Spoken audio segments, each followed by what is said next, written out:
అక్కినేని నాగచైతన్య నుంచి విడాకులు తీసుకున్న తర్వాత సమంతపై సోషల్ మీడియాలో తీవ్ర స్థాయిలో విమర్శలు వచ్చిన సంగతి తెలిసిందే. చాలామంది చాలా రకాలుగా సమంత గురించి కామెంట్ చేశారు. ముఖ్యంగా విడాకుల కారణం సమంతే అంటూ సోషల్ మీడియాలో ప్రచారం జరిగింది. శామ్ తప్పిదం వల్లే వైవాహిక బంధం తెగిపోయింది అంటూ చాలామంది కామెంట్ చేశారు. వాటన్నింటినీ సమంత ఇన్నాళ్లు భరిస్తూ వచ్చింది. తన గురించి ఎంతగా విమర్శలు చేసినా, తన గురించి ఎన్ని పుకార్లు పుట్టించినా సమంత పెద్దగా స్పందించలేదు. కానీ విడాకుల విషయమై సమంత ఈ మధ్య కాలంలో ఎక్కువ మాట్లాడుతోంది. తాజాగా ఓ ఇంటర్వ్యూలో విడాకుల తర్వాత ఎలాంటి పరిణామాలు ఎదుర్కొన్నాను అనే విషయంపై శామ్ ఓపెన్ అయ్యింది. సెకండ్ హ్యాండ్ అంటూ విడాకులు తీసుకున్న మహిళల తరపున సమంత ఇటీవల ఓ ఇంటర్వ్యూలో మాట్లాడుతూ తీవ్ర ఆవేదన వ్యక్తం చేసింది. విడాకులు తీసుకోవడంతో పాటు తాను ఎదుర్కొన్న తీవ్రమైన అనారోగ్య సమస్య మయోసైటిస్ గురించి ఓ ఇంటర్వ్యూలో పలు విషయాలను శామ్ చెప్పింది. ముఖ్యంగా విడాకులు తీసుకున్న అమ్మాయిలకు ఈ సమాజం కొన్ని ట్యాగ్స్ వేస్తోంది. ఇక జంట విడాకులు తీసుకుంటే ఎక్కువ శాతం అమ్మాయిల్ని నిందిస్తారు. ఇలాంటి సమాజంలో బతుకుతున్నందుకు బాధగా ఉంది.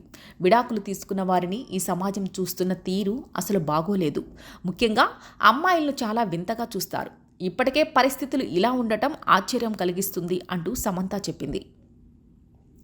అమ్మాయిలు విడాకులు తీసుకున్న తర్వాత సెకండ్ హ్యాండ్ యూజ్డ్, ఆమె జీవితం వృధా అంటూ చాలామంది అంటూ ఉంటారు.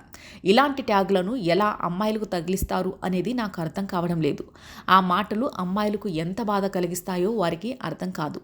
నేను విడాకులు తీసుకున్న సమయంలో వచ్చిన ఎన్నో వార్తల గురించి స్పందించాలని అనుకున్నాను. కానీ అవి వాస్తవాలు కాకపోవడంతో స్పందించకుండా ఉండటం మంచిదని అంతా అన్నారు.